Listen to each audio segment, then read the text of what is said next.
자, 이번 영상에서는 인벤터 설정하는 방법에 대해서 알려드리도록 하겠습니다.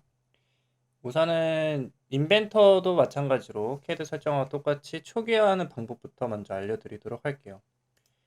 초기화하는 방법은 캐드랑 거의 비슷하고요. 이제 인벤터가 설치되어 있는 PC를 보시면은 시작 메뉴 가보시면은 여기 오토데스크 인벤터 2020이라고 있죠. 여기서 인벤터 재설정 유틸리티가 있습니다. 이거를 클릭하시면은 어떤 버전을 이제 초기화하시겠습니까? 물어보고 있죠. 그래서 2020 버전 재설정 눌러주시면은 이제 리셋이 되는 거예요.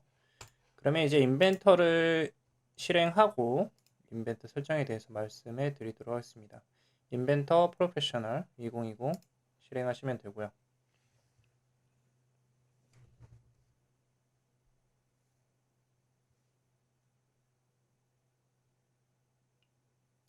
이제 인벤터를 초기화하고 처음 실행했을 때 뜨는 화면이고요.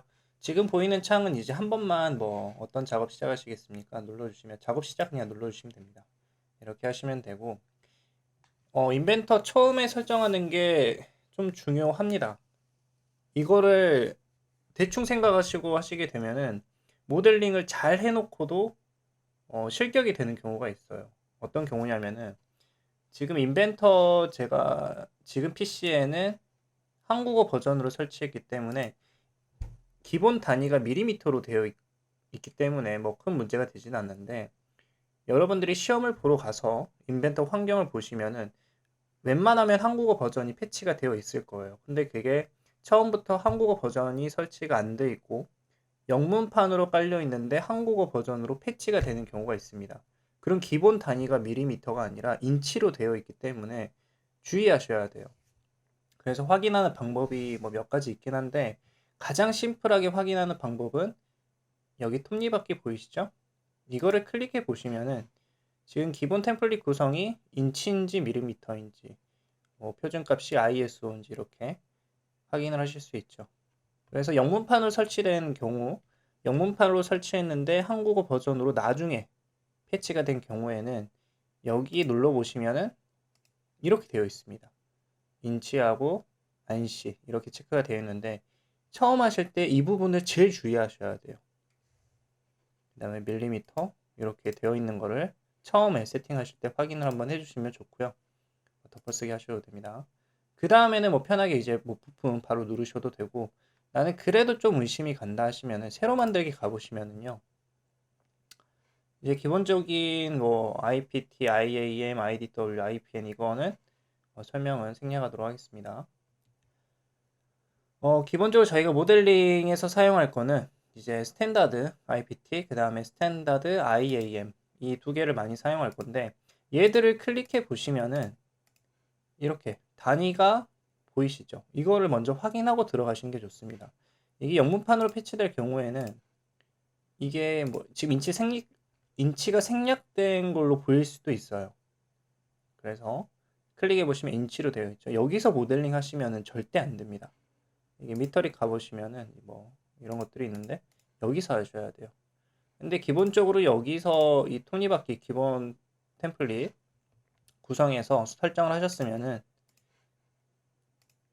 기본 사항에서 가보시면 이게 밀리미터 이렇게 바뀌어져 있을 거예요. 한 번씩 확인해 주시는 게 좋습니다. 이렇게 확인하시고 작성. 이렇게 기본 단위는요. 이 IPT 들어가기 전에도 확인할 수 있지만 이 도구 가보시면은 문서 설정 가보시면은 이 단위에서도 확인을 하실 수 있어요. 그래서 처음에 설정하실 때 그 부분만 제일 주의하시면 되고 그 다음에 IPT 뭐 들어오셔서 설정을 하셔도 되고 아니면은 뭐 홈 버튼에서 여기서 도구에서 응용 프로그램 옵션 이 부분에서 이제 캐드보다는 훨씬 덜 이제 설정 값이 참고로 말씀해 드리면은 캐드보다는 훨씬 더 손댈 게 적습니다. 되게 더 심플하게 설정을 하실 수 있어가지고 조금만 손대시면 돼요. 우선은 화면 표시 가기 전에 이제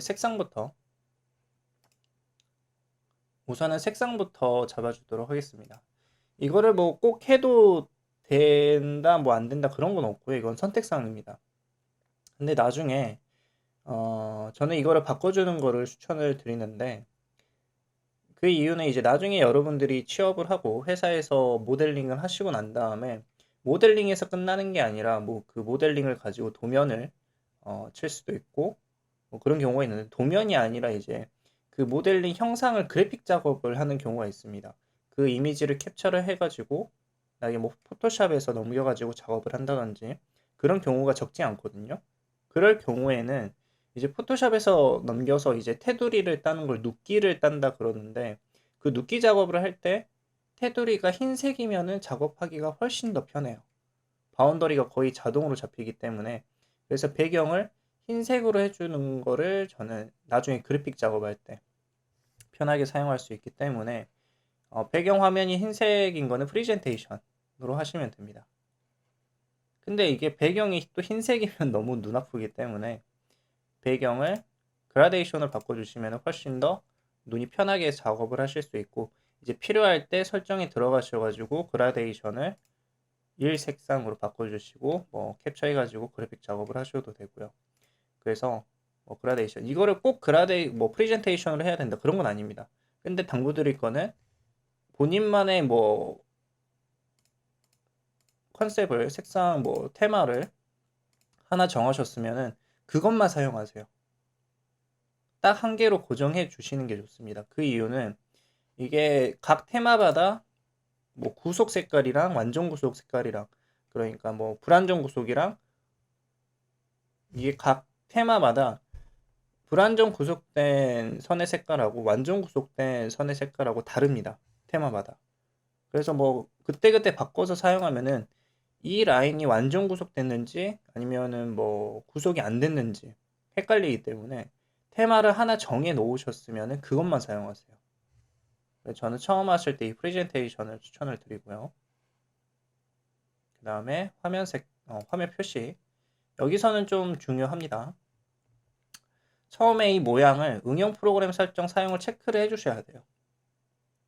체크를 해주시고 설정에 들어가 보시면은 여기서 단색. 이거는 이렇게 사용하고 체크를 하고 사용하는 이유는 나중에 여러분들이 재질을 바꾸실 수도 있어요. 색깔을 바꾸기 위해서 재질 부분을 손대 주실 수 있는데, 그 재질 바꿔 주실 때 모서리 색깔이 재질 색깔 따라가 버리는데, 그러면 너무 좀 색깔에 따라서 좀 안 이쁘게 보일 수도 있기 때문에 이 모서리 색깔은 검은색으로 해주시는 게 좀 더 보기가 좋더라고요. 그래서 이거는 단색으로 사용을 해주시는 게 좋고, 그 다음에 반드시 해주셔야 되는 거는 비주얼 스타일에서 음영 처리가 아니라 모서리로 음영 처리, 이거는 체크를 해주시고 사용을 하시는 게 좋습니다. 이렇게 하고 확인 눌러주시고, 그 다음에 저는 이제 인벤터에서 모델링 할 때 상향식 모델링을 많이 사용을 하는데, 특히 자격증 준비할 때 그 상향식이라는 거는 나중에 이제 설명을 해드리겠고, 그 IAM에서 모델링을 진행을 하는데 거기서 모델링 할 때 요게 체크가 되어 있어야지 조금 더 편하게 모델링을 할 수 있습니다. 그래서 모서리 표시 이거를 체크를 해주시는 게 좋고요. 그 다음에 반드시 체크를 해줘야 되는 게 줌 동작 방향 반전을 체크를 해주셔야 됩니다. 이제 자격증 준비할 때 인벤터 작업하고 캐드 작업을 둘 다 할 건데, 이 체크를 안 해주시게 되면 캐드 줌아웃 방향이랑 인벤터 줌아웃 방향이랑 이게 캐드 줌아웃 방향이랑 인벤터 줌아웃 방향이랑 다릅니다. 반대로 되어 있기 때문에 이거를 체크를 해주시는 게 좋습니다. 그 다음에 조립품 딱 하나 남았어요. 조립품에서 이 원점의 첫 번째 구성 요소 배치 및 고정, 이것까지만 체크를 하면은 인벤터에서 기본 세팅은 끝나는 겁니다. 확인 까지 눌러주시면은 부품 들어가 볼까요? 이런 식으로 해주시면 됩니다. 기본적인 뭐 단축키라든지 팁들이라든지 그런 거는 본격적으로 모델링 시작하고 나서 알려드리도록 할게요. 인벤터 설정하는 영상은 여기서 마치도록 하겠습니다.